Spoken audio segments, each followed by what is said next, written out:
Hello, and welcome to Did You Know Gaming Extra. Today we're looking at interesting and exciting uses of console hardware.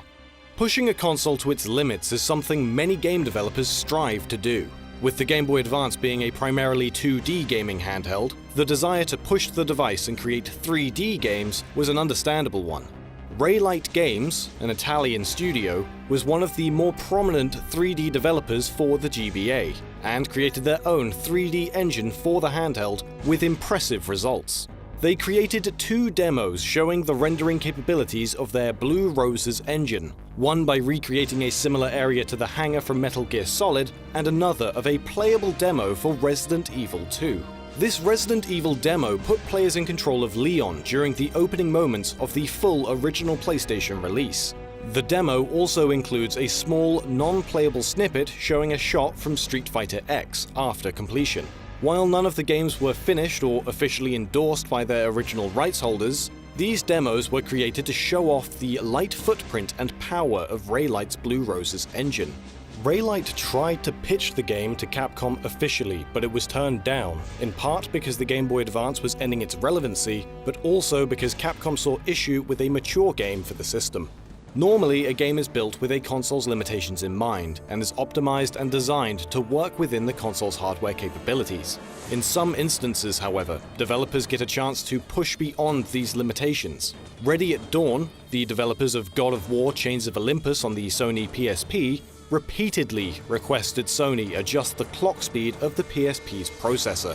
Even though Ready at Dawn had created a version of the game that operated at the system's 222 MHz, this clock speed could be raised through a firmware update, and the extra power could be utilized in-game.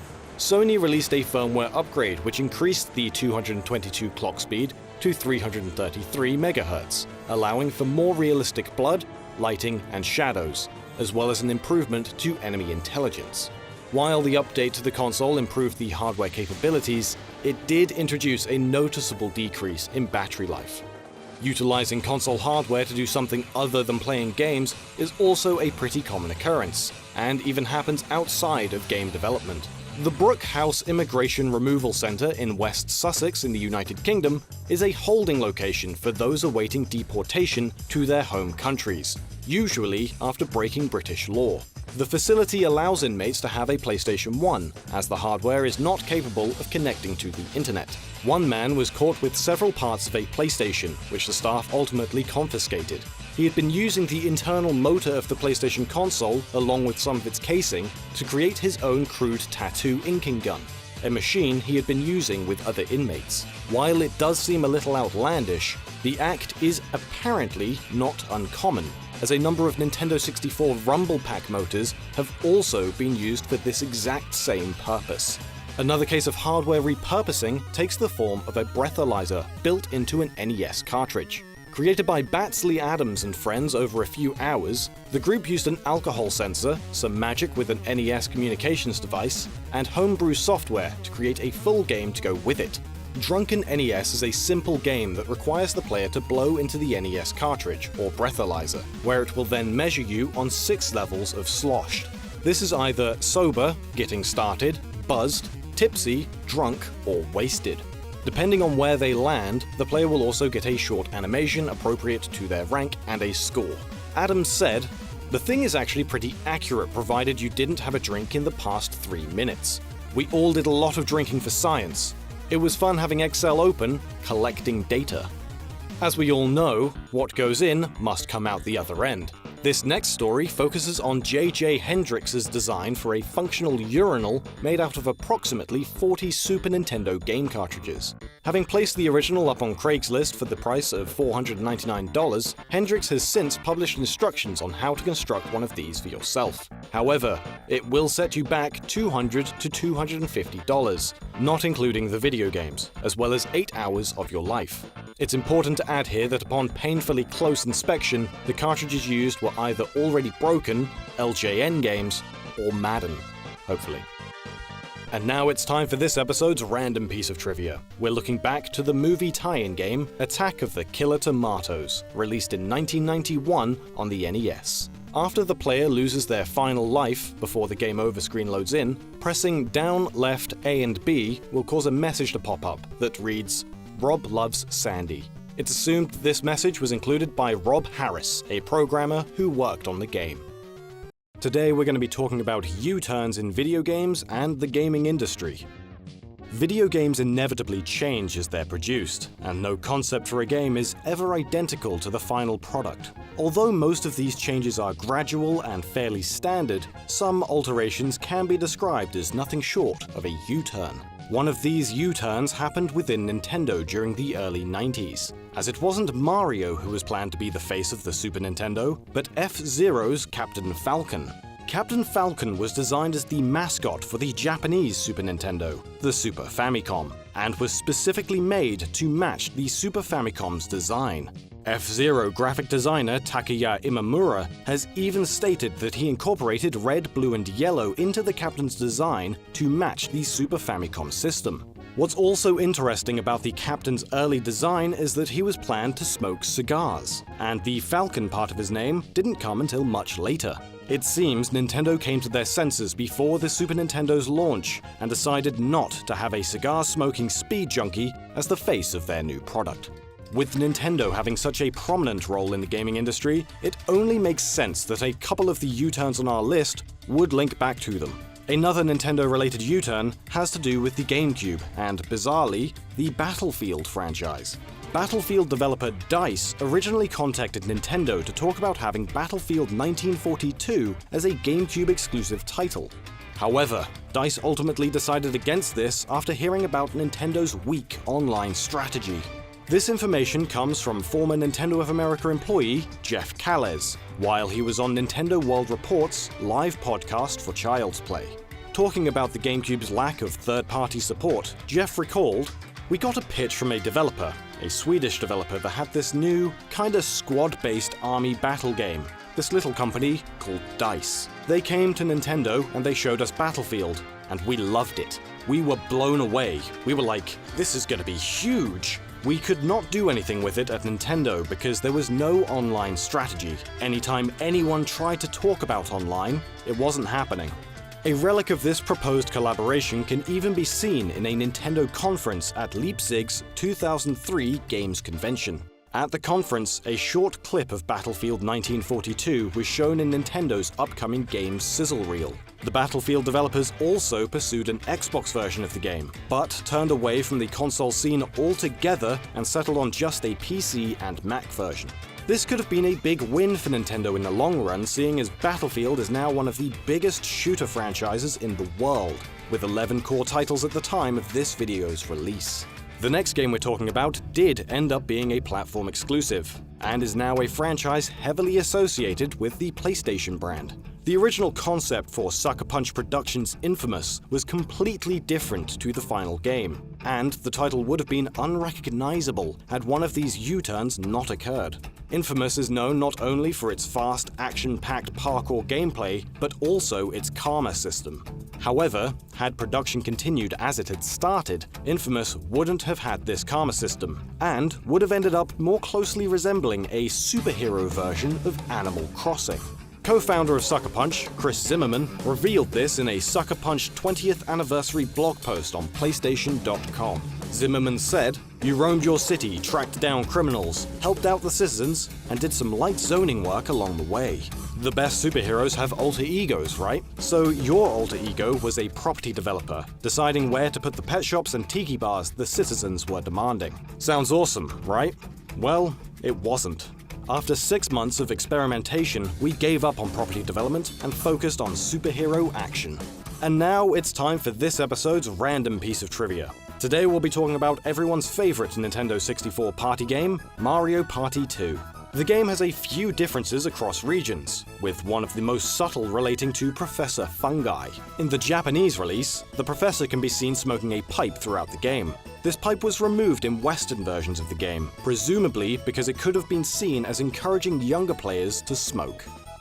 Today we're looking at risque video game advertisements. There's a variety of ways to sell video games, and the most universal method is through simple advertising. This doesn't always rely on a product being sold on its own merit, but rather trying to make it stand out from the competition, sometimes leading to more unconventional promotions. Sega and Nintendo's advertising war in the 90s brought about some bold slogans, but nothing as unusual as print ads in Viz magazine. Viz magazine is an adult comic that started in 1979 in England and acted as a parody of traditional child-oriented English comics. Much like Mad Magazine in America, Viz had an edgy style that ran throughout the periodical, including the advertising. Sega created a series of ads in order to promote the Mega Drive, that's the Genesis for Americans, as well as the Master System and the Game Gear. These ads were full of innuendo and various references to inappropriate content. This includes the long, black, hard nature of the Mega Drive and playing with your joystick. The ads depicted, quote, piles of hot games that dump on all other fiber-free game systems. Echo the Dolphin as a reference to cocaine use, and Sonic urinating over everything.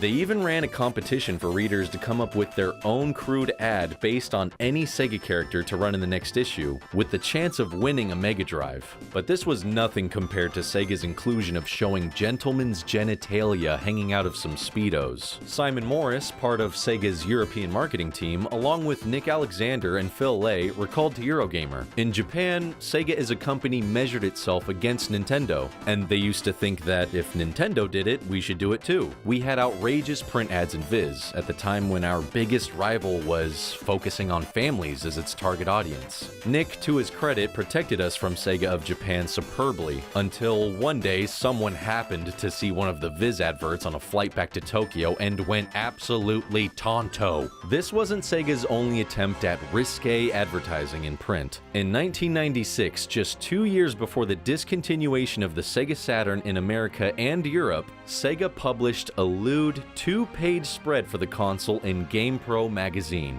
The ad featured a fully nude woman, her nakedness only obscured by strategically placed screenshots from Sega Saturn titles. The image also features the tagline, "In case you didn't notice, there's a beautiful naked woman on this page." Following this up at the bottom of the page with, "She's got blonde hair, blue eyes, and the best curves her money can buy. So what?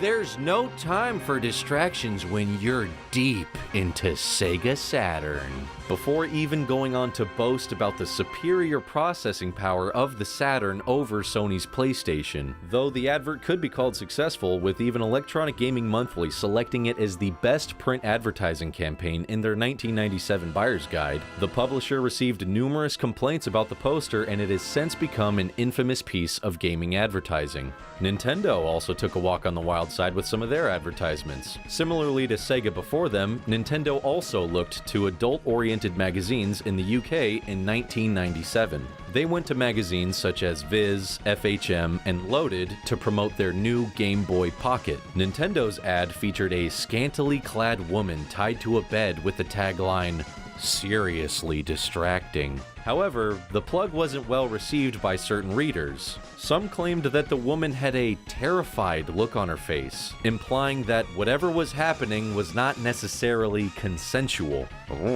The UK's Advertising Standards Agency even requested that Nintendo remove the ad from any future publications, calling Nintendo irresponsible and claiming that the woman appeared subjugated and humiliated. They also stated that they'd received enough complaints to suggest it as a cause for concern among these magazines' readers. Crispin Reed of Leo Burnett, the advertising agency that supplied the flyer for Nintendo, spoke to The Independent in defense of their work. They stated, "When you look at our ad in the context of the environment it appeared in, it's exactly in keeping with the editorial pages, which, I would say, go further than we did. The nature of the complaints misinterpreted our intent, to show the woman as frustrated, not terrified." This situation did not cause Nintendo to distance themselves from Leo Burnett, as they went on to create an ad for the Game Boy Advance SP in 2003, claiming that using the system is the second best thing to do in the dark.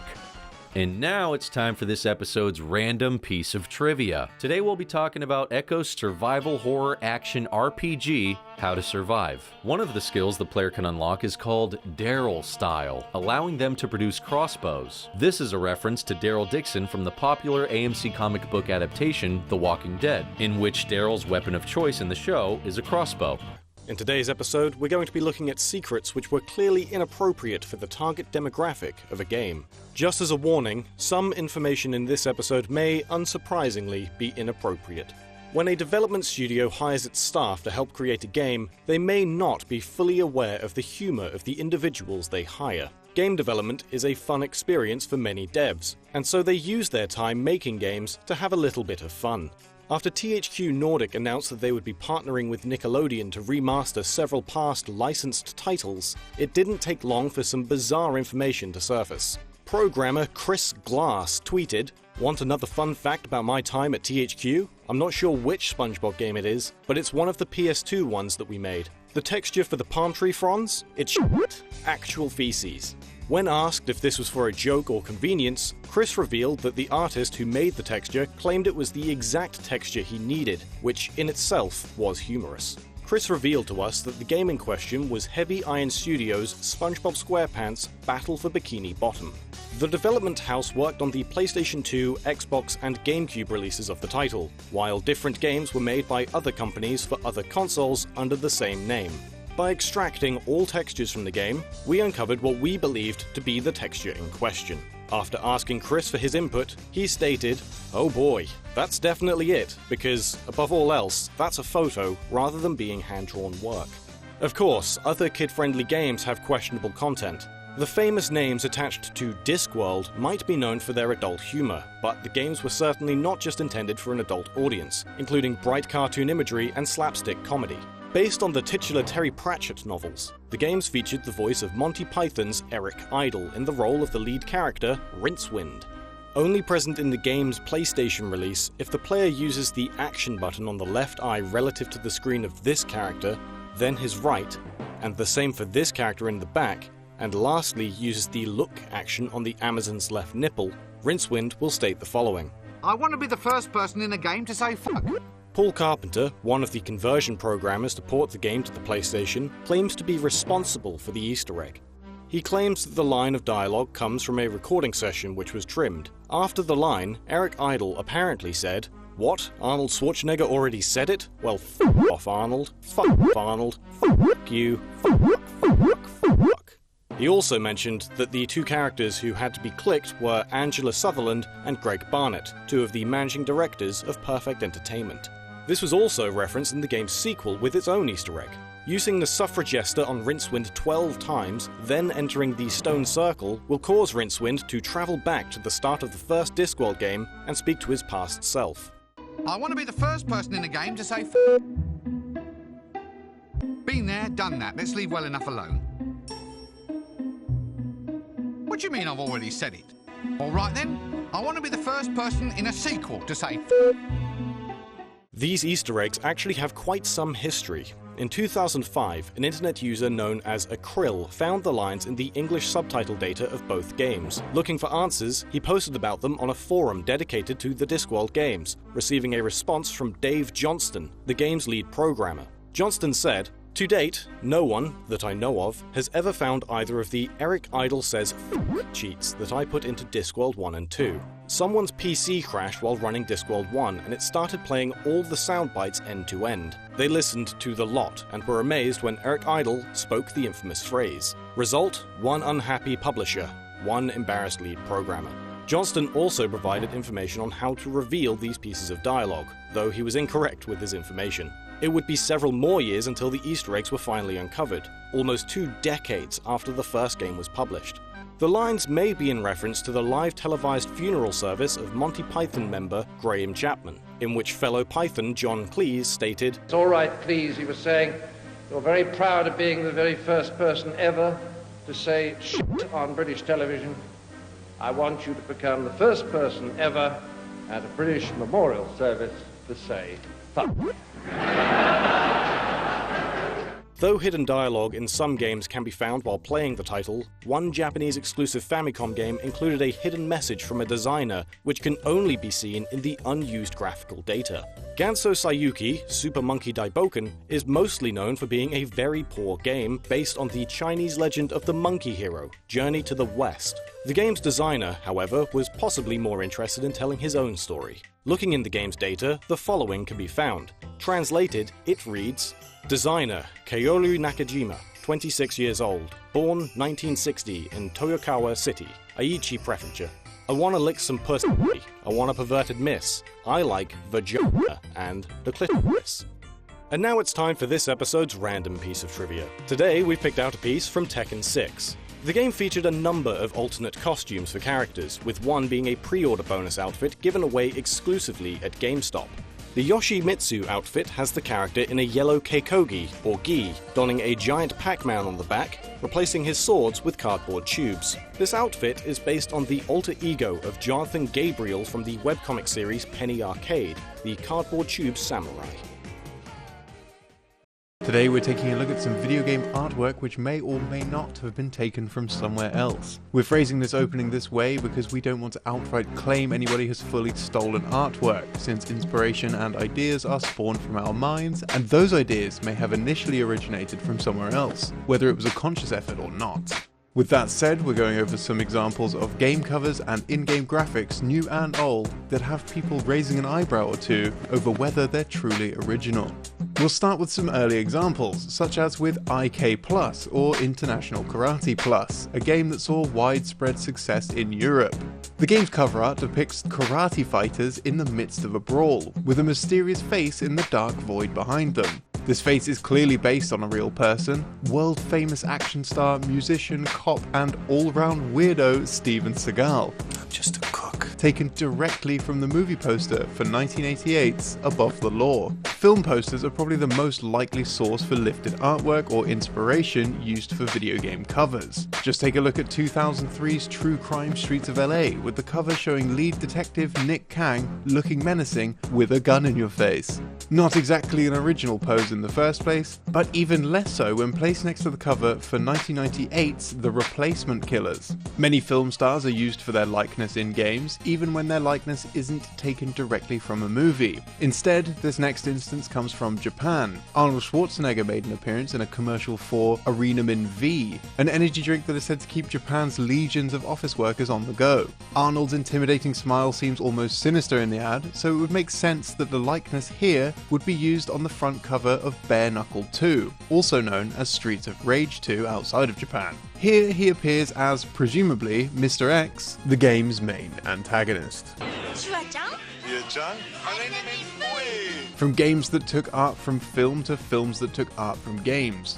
One of the more iconic covers of recent years came from the renowned mushroom murder simulator, The Last of Us. The cover, depicting characters Joel and Ellie as they walk through the streets of a city reclaimed by nature, possibly inspired the film What Still Remains, a similarly themed post-apocalyptic tale. When Twitter user Rob Trench pointed out the similarities between both covers, it didn't take long for Last of Us director Neil Druckmann to take notice. The film dropped the cover for something slightly less unoriginal after just a short while, possibly due to someone noticing it wasn't quite authentic. It doesn't even have to be a film's official cover art for it to be used as inspiration for a game's cover. Borderlands 2 is a game oozing with visual style. That style was somewhat represented within their covers, showing a psycho with finger guns. For Borderlands 2, however, the team at 2K decided to include a reversible sleeve. On the reverse is an artistic representation of the game's lead antagonist, Handsome Jack, with the bounty hunters silhouetted within him. A very cool image, but unfortunately not particularly original. Artist Ollie Moss, who's been commissioned for many iconic film posters and video game artwork, pointed out that this sleeve looked somewhat familiar, and practically identical to his fan-made poster for Star Wars The Empire Strikes Back. It isn't just the general concept of the poster, but Moss's signature silhouette style that is too close for comfort. Within the image, it's possible to line up clouds drawn by Moss, meaning that it was literally directly taken. Moss pointed out these similarities on his Twitter, stating that he doesn't consider it outright theft, with his own work referencing the creations of others, but that he was still pretty bummed out about it. When asked for comment, he told Kotaku, "I really don't want this to turn into a whole thing. Obviously, there's a lot of give and take in this business. As an homage, it's totally fine. The only reason I was originally disappointed is that I'd have loved to have done it myself." Then someone pointed out to me that the clouds in the background were directly lifted from my Empire Strikes Back poster, which strikes me more as laziness than anything else. I'm sure it's probably the work of some well-meaning internal designer who didn't know any better. No hard feelings, the game is great, I bought 2 copies. One piece of stolen artwork we're looking at is possibly the most blatant and daring of them all. For the cover of their 2012 album, Year of the Dragon, Busta Rhymes ostensibly commissioned an artist who just searched up keywords on Google Images, picked the first results, and photoshopped everything together. We say this because the creature on his album is very clearly taken from one of the most iconic pieces of Monster Hunter promotional art, a render of Rathalos which appeared in many ads for the original Monster Hunter on the PS2.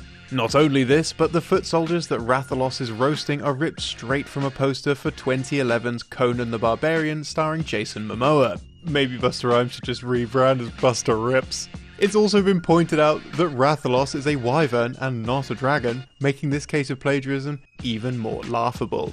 And now for a story that at the time of this video is extremely recent. Cel-shaded Visual Spectacle 13 had a remake that has just released. And yes, we know that there's some contention over the game's visual changes, as well as just about everything else, but we're simply looking at the front cover. The cover, used in many areas of the game's marketing, isn't exactly an original piece. This time, unlike our previous examples, it looks like the folk at Playmagic and Microids decided to take inspiration from another game, Splinter Cell Conviction. While the original 13 was in fact worked on by Splinter Cell publisher Ubisoft, the more recent remake seems to have little connection. This next piece has a decent amount of depth to it, though we won't assume that you're all aware of Boris Vallejo, a Peruvian painter known for his work in erotica and fantasy art. Vallejo has made many iconic images over the years that you might not know he was behind. Conan, Tarzan, National Lampoon's Vacation, and even Aqua Teen Hunger Force : movie film for theatres. His art was copied countless times during the 1980s. We could give countless examples of games that use Vallejo's art as a base, but what's more interesting is his work with Sega.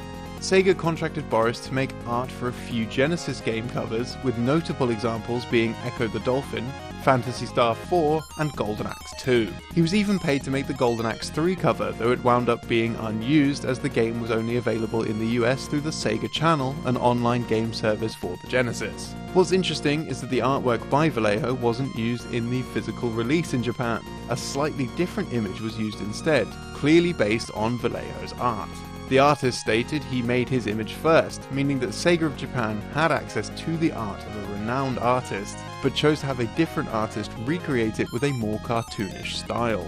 It's entirely possible that Sega didn't just rip off the artwork, having contracted Vallejo with the right to reproduce derivatives of the artwork, or that the company didn't have the rights to the artwork for the Japanese market, and it wasn't the only time that Vallejo's art was recreated with a slight change of style for Japan. The same occurred with the Japanese release of Echo the Dolphin, which came a year after the European version, giving the image a slightly less inexplicable, eerie feel. If you want to see more examples like this, definitely check out Hardcore Gaming 101's page on tracing the influence. They have many great examples. Moving away from cover art, let's take a look at some in-game graphics for a rather popular game on the PlayStation 4 in 2016, Uncharted 4: A Thief's End. Prior to launch, a story trailer was released for the game, but one viewer, Azaza Aymar, head of content for Ubisoft's Assassin's Creed franchise, spotted something somewhat unexpected. Art of a natural ark in the edge of a cliff by the seaside could be seen resting above the mantle in the trailer, which Aymar recognised as being artwork from Assassin's Creed 4, which Naughty Dog did not request permission to use. He did point out though that the figure of a pirate had been removed, so there must have been effort put in to mask the image. Aymar wasn't particularly upset as a fan of Naughty Dog, but wished they'd asked for permission or credited the artist. Naughty Dog responded quickly with a summarised response from Neil Druckmann stating simply, "No two ways about it, we f***ed up." The full statement was simply that the art had been overlooked, taking full responsibility and apologising to all parties affected. The trailer was updated and the art was removed.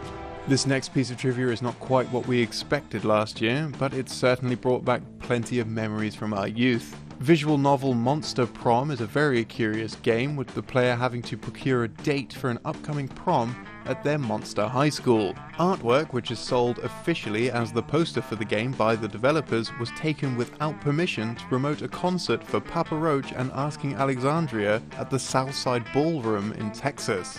Julian Quijano, creative director for Monster Prom studio Beautiful Glitch, spoke on the matter, saying that with his previous work in nightclubs, he knew this happened all the time.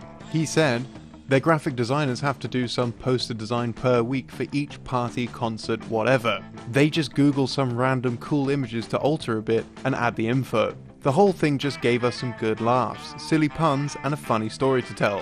Like damn, 10 years ago I was dancing to Papa Roach at a nightclub, completely unable of even imagining in the future they would be using, in a very nasty not nice way, art from a game I would create."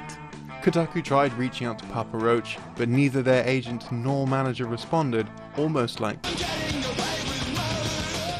And now it's time for this episode's random piece of trivia. Today we're looking at Call of Duty 4 Modern Warfare. The game is absolutely littered with references to several popular movies, including the Alien franchise, such as in the mission Crew Expendable. There are a number of lines of dialogue that are a direct reference to the second Alien film, Aliens. Before entering the ship, Gaz pulls out his W1200 shotgun, pumps it, and claims, "I like to keep this for close encounters." "I'd like to keep this handy for close encounters." Shortly after, Captain Price reminds the squadron to "Check those corners. Check those corners." It's easy. Check those corners. Check those corners. Finally, during the climax of the mission, Price exclaims, "On your feet, soldier! We are leaving!" We are leaving! Even the name of the mission itself, Crew Expendable, is a reference to the first Alien film, being the last phrase of the nefarious hidden objective of the Nostromo. Today we'll be talking about crude additions to video games. The list of video game secrets and Easter eggs is nearly endless. Whether they are references to other games or love letters from the development team, there is almost always a little something to be found in every game. However, some of these hidden gems aren't so wholesome. The Metal Gear series is arguably one of the most famous game series around, selling a combined 50 million units. However, before this franchise blew up, it featured some pretty unsavory passwords. In the US and Japanese versions of the original Metal Gear, if the player enters the code "F*** me," followed by 14 ones into the game's password screen, Snake is thrown right into the climax of the game with merely a pack of cigarettes and his fists. This, however, makes it impossible to complete the game, as the player is physically incapable of punching Big Boss. Yet another password is "Fuck you, okay, Juan Carlo?" This drops Snake in the same place as before, although this time he is equipped with a grenade launcher, a rocket launcher, and plenty of missiles, as well as all the rations and equipment he could need for the final showdown. If you're asking yourself, who is Juan Carlo? The answer is probably no one in particular. These passwords are a byproduct of how the password system worked for Metal Gear. According to Doug Babcock, retro gaming aficionado and self-avowed math nerd, there is a logical system to how the game's passwords work. Each letter or number in the password encodes certain information about the game state in an organized way. For example, the 14th symbol in the password encodes the number of mines the player had. Two players who have the same number of mines will receive passwords with the same 14th digit when they die. The game decides whether to accept a password based on two factors. First, it rejects most passwords which describe an illegal game state. As an example, the player can only hold from 0 to 20 mines, but there are 32 different symbols available. So any of the symbols that signify an amount higher than 20 in the 14th position cause the password to be rejected. Secondly, the game rejects all passwords where the last symbol isn't valid. The last digit is completely determined by the other 24 symbols, and must match the generated value. Doug likens this to credit card numbers, where the last digit of a card number is required to have a specific value based on what the first 15 digits are. The idea is that this makes it easy for a computer to tell most of the time if the password, or a credit card number, isn't valid. But that doesn't amount to very many rejected passwords. In fact, 18 of the 25 positions allow any symbol in the password. So if you just enter a sequence of symbols and then try all 32 possibilities for the last digit, there's a pretty good chance you can find a password that will work. Demonstrating this, Doug created his own password generator, and even a custom password just for us. For more information, check out more of Doug's write-up in the description below. However, in the European version of the game, the password screen has been completely altered, seemingly for the sole intention of stopping players from entering rude words. Some developers have also taken measures to punish players who enter swear words into their games. One example can be seen in Squaresoft's Secret of Evermore for the Super Nintendo. When starting the game, if the player enters their name as F***, they won't see any repercussions until surprisingly far into the game. In the world of Antiqua, the player must cross the Desert of Doom. Since crossing the desert on foot takes a long time, the player can enlist the help of skeleton pirates for quick and safe passage for the price of 1 Amulet of Annihilation. However, if the player chose to enter the profanity as their name, alternate dialogue is triggered in which the skeleton expresses their distaste for foul language, calling the player a potty mouth and requesting 3 of the amulets instead. Swear words aren't the only rude thing a game could include, of course. Even nudity can sneak its way into games. Rings of Power was released in 1991, published by EA, and developed by Naughty Dog, making it their first home console release. When turning the game on, the typical company's splash screens will appear, with Naughty Dogs featuring a blonde woman wearing a white t-shirt. Back in the day, rumors circulated that there was a way of seeing this lady without her shirt on. The magazine, Game Players, even published an issue which included screenshots of the alleged opening sequence, though these images are hard to find as the issue was removed from Toys R Us store shelves shortly after being published. Naughty Dog even acknowledged the rumors on their old website. The title sequence of Rings of Power includes a sexy t-shirted girl on a beach who zips off screen and is replaced by the eponymous Naughty Dog. Rumors mention a code that starts the game with Naughty Dog zipping off screen, only to be replaced by the same lass, sans t-shirt. Naughty Dog neither confirms nor denies these rumors. However, it has since been discovered that this is not just a rumor, and is in fact entirely true. In order to confirm this, the player must simply press A, B, C, down, right, and start on controller 2 as the game boots.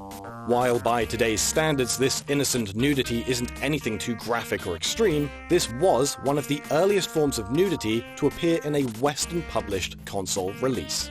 And now for today's random piece of trivia, we're talking about the Animal Crossing series. Apollo, a bald eagle, has his birthday on July the 4th, the same day as the United States Independence Day. This is likely in reference to his species being the national bird of the United States of America.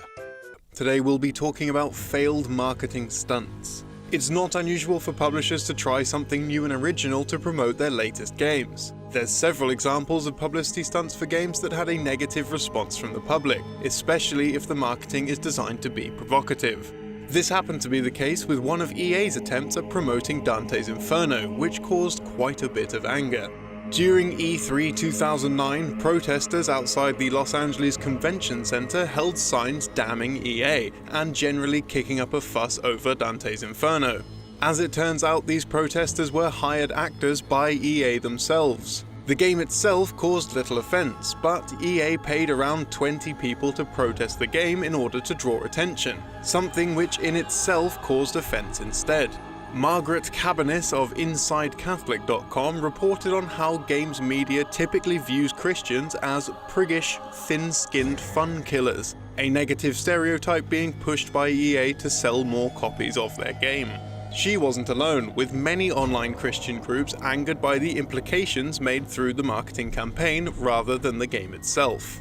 EA even had a website created alongside the protest, designed to look like a poorly styled page with poor grammar and little logic behind it. further pushing a negative view of those who hold the Christian faith. According to an EA spokesperson at the time, Holly Rockwood, these were arranged by a viral marketing agency hired by the company. And this was perhaps the same company that arranged a different poorly received promotion for Dante's Inferno.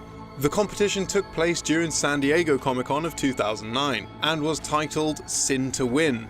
The contest promised convention goers dinner and a sinful night with 2 hot girls, a limo service, paparazzi, and a chest full of booty.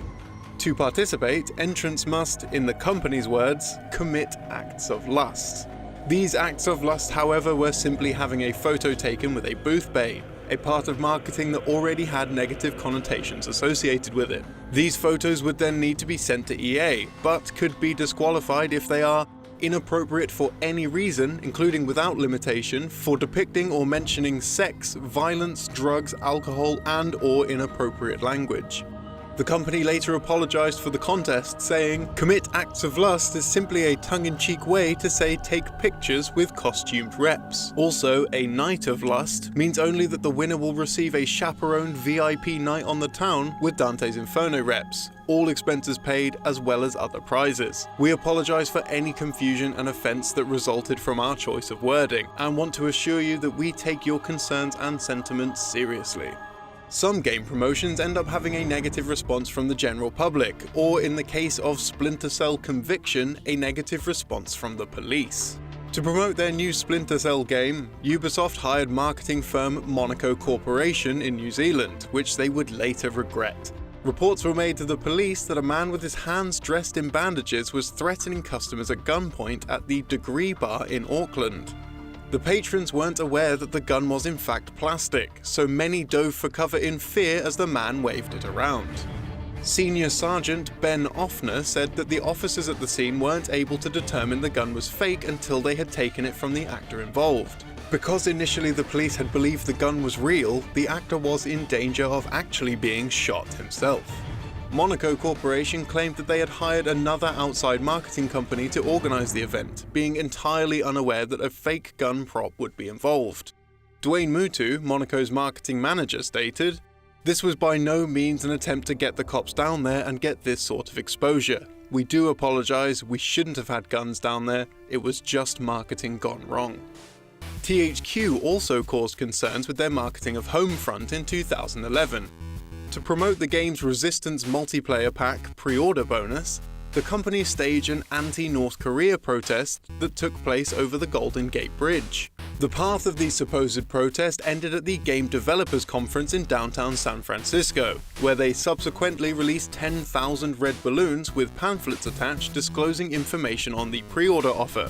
The releasing of the red balloons may have been a reference to the German track by Nina, 99 Luftballons. In the context of the song, red balloons in the sky are misconstrued as an act of declaring war. The releasing of the balloons angered local residents when bad weather caused many of them to land in the San Francisco Bay. It was assumed that this stunt was put together by GameStop, as the pamphlet had the store's information on them.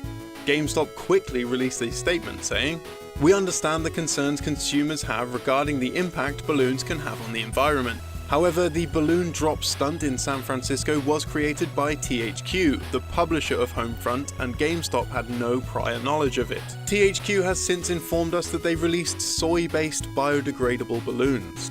The actual culprits of the event were Trash Talk FCM, a PR firm hired by THQ. Taking sole responsibility for the event, the company was fined $7,000 under the California Fish and Game Code 5652, which prohibits littering in state waters. And now it's time for this episode's random piece of trivia, and today we'll be talking about the classic Sega arcade racing game, Daytona USA. When racing on the game's advanced circuit, if the player turns around and drives backwards around the track, on the right they find a slope. If the player continues up the slope, they'll find a short tunnel containing a sign that reads, "Congratulations, you just lost your sponsors." In today's episode, we'll be looking at trivia surrounding video game music. Two of the first games we're talking about are quite different. One is a cutesy 3D platformer which was critically well received and is beloved by fans. The other is a survival horror game that had a very mixed reception from critics and is generally disliked by fans of the series. Despite their differences, Spyro 2 Ripto's Rage and Silent Hill Homecoming have an unusual connection. The Silent Hill Homecoming track, Wintry Mist, sounds almost exactly like the background music on the Winter Tundra level of Spyro 2.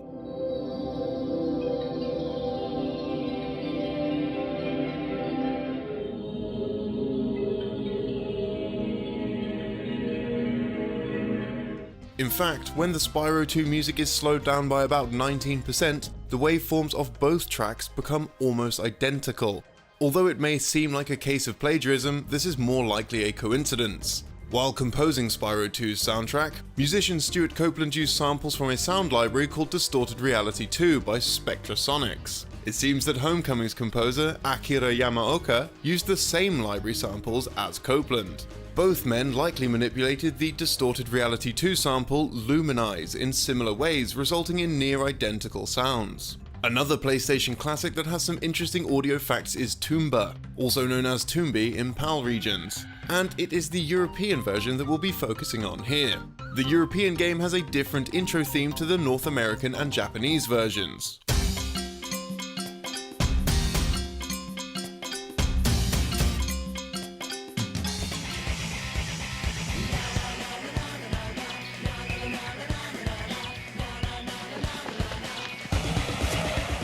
The intro song is called No Sweat and is actually an edited version of the theme song to the UK show of the same name. The track was specifically made for No Sweat by the band North and South, who starred as the main cast of the show. Jumping forwards to more modern systems, we'll be talking about jam sessions for the Nintendo DS. Although it's a music game, Jam Sessions was unique in that it let players actually compose their own songs. If the player is making a song and allows the A6 guitar chord to ring out, a whispering voice can be heard saying something.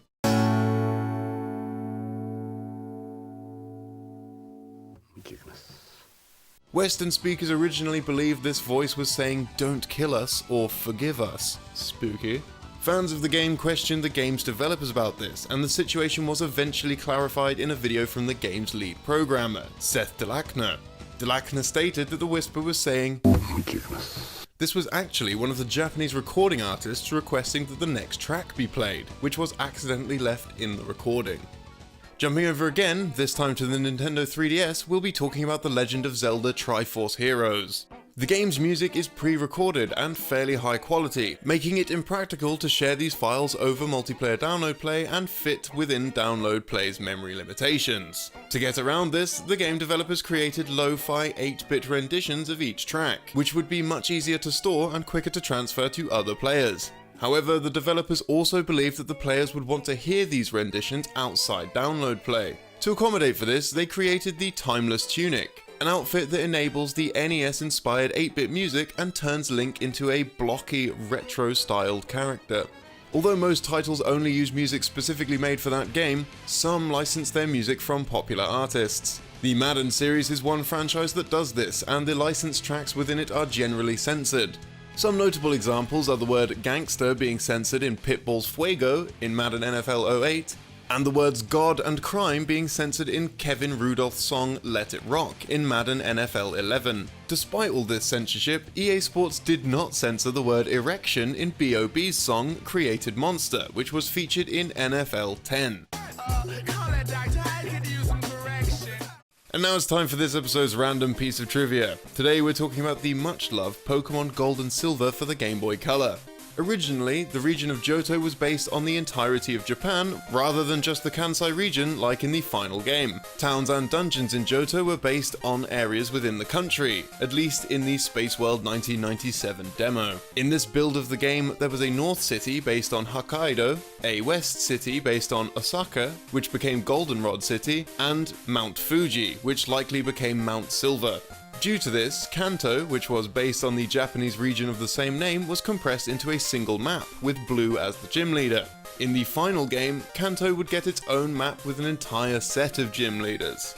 Today we'll be looking at situations where the original source code to games has been lost. For those who don't know what a game's source code is, it's the original code that's written by programmers in a plain text format, using standard human-readable text such as letters, numbers, and punctuation. This code is then converted into a new build of code specifically compiled for a gaming system, which is what can be found on game discs and cartridges. Developers usually hold on to their source code for later use, such as a game's re-release, a remaster, updated revisions, or for any number of other reasons. Losing this original source code can be devastating for some teams, as it's effectively losing all of the groundwork that had been put into the project. And it isn't just small companies that lose this work. The source code for Square Enix's original release of Kingdom Hearts was almost lost entirely.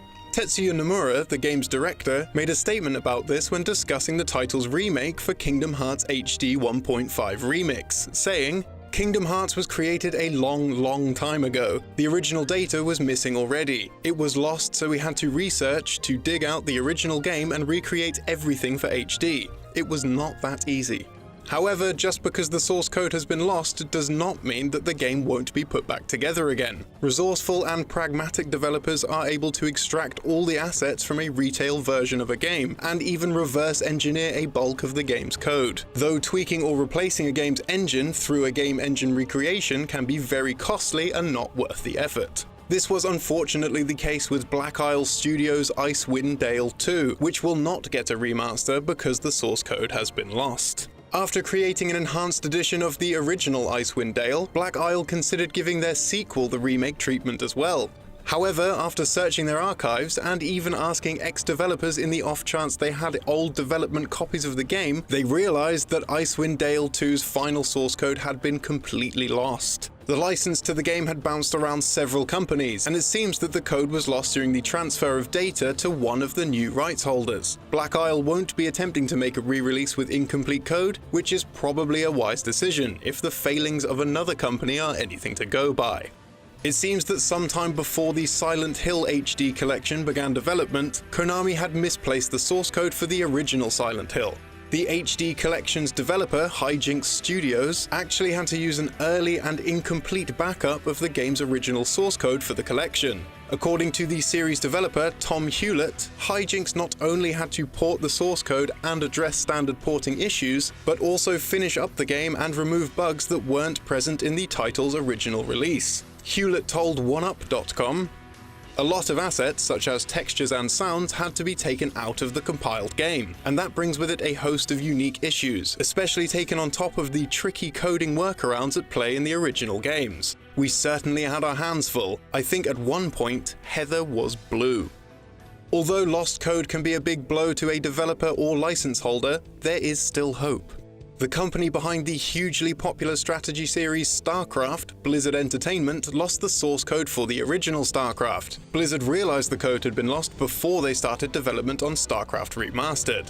Fortunately for Blizzard, a fan of the series who uses the alias Chemist49 found a backup of the final source code in a bulk eBay purchase and returned the disc to Blizzard. As thanks, Blizzard sent Chemist49 a copy of Overwatch, $250 in store credit, and an assortment of video game accessories and merchandise, and gave him an all-expenses-paid trip to BlizzCon. Funnily enough, returning the source code to Blizzard didn't help them develop StarCraft Remastered, as they'd already remade most of the game from scratch by the time the source code got to them. It will, however, serve as an important reference piece, and the ordeal as a whole will be a learning experience for Blizzard. And now it's time for this episode's random piece of trivia. Today we're talking about the classic NES title that defined gaming for many, Super Mario Bros. The game's blooper enemies only appear in the title's water levels, but they can also be hacked into regular levels, and will use the same behavior. Even though touching the bloopers underwater will lead to instant damage, it's possible to jump on the bloopers to kill them when they are not submerged in water. This rewards the player with 1,000 points, which is never seen in the original game. Since bloopers appear in non-water levels in the Japanese Super Mario Bros. 2 and award 1,000 points in that game as well, it's possible that this behavior was intended to appear in the original game. Today's topic is applications of video games in the medical field. For decades, there's been a lot of talk about the supposed negative side effects of playing video games. In contrast, there's little coverage of how gaming can actually have a positive impact on players, and not just on their hand-eye coordination. Cognitive behavioral therapy, or CBT, is one approach to combat anxiety and depression. Isabel Granich, a professor and chair of the Developmental Psychopathology Department in the Behavioral Science Institute, believes that video games could be a powerful resource in treating some aspects of mental health in young people. She wrote, CBT focuses on changing thinking patterns and behavioral strategies that cause and maintain anxious and depressive feelings. There are often workbooks and homework to work through, but adolescents often find didactic lessons boring. In contrast, 97% of youth play video games regularly. We're using games to hijack this enthusiasm, to train emotional resilience skills that will prevent anxiety and depression. The aim is to work with game designers and programmers, as well as young players, to study how games train emotional resilience and design games specifically for this purpose. Unlike therapy sessions, which typically last only an hour or two, video games can hold a player's attention for hours on end. With this in mind, games often trigger both positive and negative emotional responses. When it comes to the negative emotions, this challenges the player to create strategies that help them work through each emotion. Unlike dealing with a standardized set of role-playing scenarios that may apply to general groups of people, a video game can respond directly to an individual player's needs and adjust the levels of difficulty and applied reinforcement. 80% of youths who need mental health care never receive it or never seek out help. This could be due to the stigma associated with these problems, the cost of treatment, or a lack of access to it. When playing video games, the player needn't worry about facing potential judgment from somebody they don't know, which might encourage more people to seek out treatment. The cost of games is also considerably cheaper than regular one-on-one therapy sessions. Professor Granich makes it clear that this is not planned to be a replacement for current methods, but instead just another option. Research is also being done into how video games can help deal with pain. A study published by Brennan Spiegel, Director of Health Research at Cedars-Sinai Medical Institute in March 2017, looked at 3D immersive video versus the impact of 2D video to distract from pain. This study was done on a range of patients who were experiencing varying levels of discomfort such as physical trauma, stroke rehabilitation, brain injury, and cancer pain. The patients who watched the 3D application took part in a 15-minute virtual reality experience called Pain Relieve VR, a part of Applied VR, designed specifically to treat pain in patients who are bedbound or have limited mobility. The immersive 360-degree game had patients shooting balls at a range of moving targets by moving their head towards them. On the other hand, those who watched the 2D applications witnessed relaxing nature scenes with an audio track featuring Native American shaman music. The study found that a 15-minute VR session resulted in hospitalized patients having significant improvements in pain reduction when compared to watching a 2D video. The results indicated that VR hijacks the patient's auditory, visual, and proprioceptive senses, creating an immersive distraction that restricts the mental processing of pain. Achille Interactive have put this into practice with their Project Evo, a game that has the potential to help children with ADHD and sensory processing disorder and potentially detect Alzheimer's. Starting life as a trial game called Neuro Racer in 2011, the app was designed to test adults aged between 60 to 85 on their short-term memory loss and long-term focus. It was a driving game which required the player to navigate a course whilst responding to green targets on screen and ignoring red targets. The game responds to the player's skill level by increasing the difficulty as they master the gameplay. All this information is collected in the app to understand if the player is improving their cognitive process. The game was given to 46 participants over 4 weeks. The results found that after not playing the game for 6 months, the skills of the player hadn't altered. Lead researcher of the study, Adam Ghazali, stated, "What's most novel here is that other abilities that were not directly trained, such as sustained attention and working memory, also improved." Ghazali started Achille Interactive Labs shortly after this and modified the game to make Project Evo. Though very similar to Neuro Racer in its mechanics, the game was changed to have an alien navigate the path and obstacles were added. In 2015, 348 children with ADHD were tested with Project Evo or with a non-therapeutic game. The results found that those playing Project Evo improved significantly over those that didn't. In 2017, the test was done on 57 children who had ADHD and half who had SPD. The results found that all the children improved by playing Evo, but specifically, the children with SPD improved dramatically and even functioned better outside of playing the game. The game has been put forward for FDA approval, and if it gets approved, it will be the first prescribable video game for ADHD. Though not designed as a replacement for pharmaceuticals, it would be an alternative for patients not comfortable with the possible side effects of drugs for ADHD. Researchers have also found that Project Evo algorithms can help correctly detect those with amyloid deposits on their brain, which are considered the biomarkers of Alzheimer's disease. And now for this episode's random piece of trivia. Today we're talking about 2018's God of War for the PlayStation 4. Director Cory Barlog previously worked at LucasArts and was allowed to read the script for the cancelled Star Wars live-action TV series. He was blown away by how much the story made him care about the series' ongoing villain, Palpatine, and he used this as an inspiration for Kratos' character in the story for God of War. Do it.